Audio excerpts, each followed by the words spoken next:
Another beautiful day in the Miller Garden. The sun is out, the bees are out, the flowers, beauty all around us, and we're coming to the very last section of the Sermon on the Mount, Matthew chapter 7. But it's a good place just to stop and to remind ourselves of the journey that we've come on in the whole of this sermon, to remind ourselves that this is Jesus' kingdom manifesto. It's not for the few, it's for every believer. And we all start in the same way. The Beatitudes describe the character of a Christian. That's how we all come into the kingdom. We are poor in spirit. We need mercy. We mourn over our sin.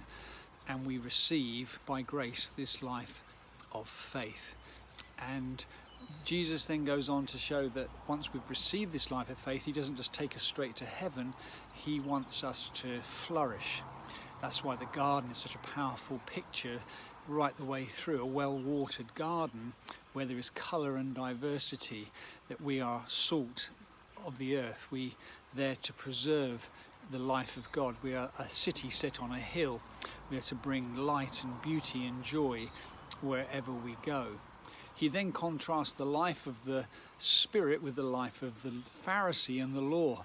Not coming to abolish the law, but to reveal a greater righteousness, the righteousness of faith, the life of grace, the life in the Spirit that we must live and not come back under an outward law that is all about performance, rather than an inner acceptance with our Father that leads to a righteousness that is greater.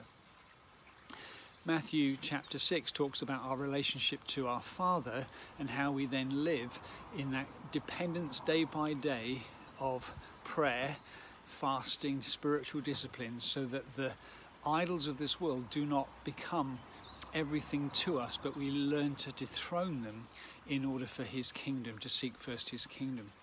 And now we're coming to the last part, Matthew chapter 7, which begins, "Judge not that ye be not judged."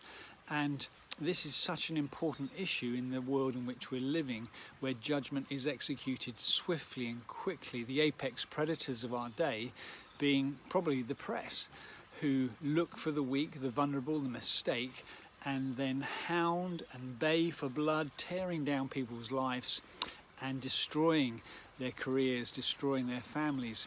And so it's really important as we dig into Matthew chapter 7 over the next 4 or 5 talks, that we understand how we as Christians are to live, where there is judgment all around us, and we're encouraged how not to be the same as this world.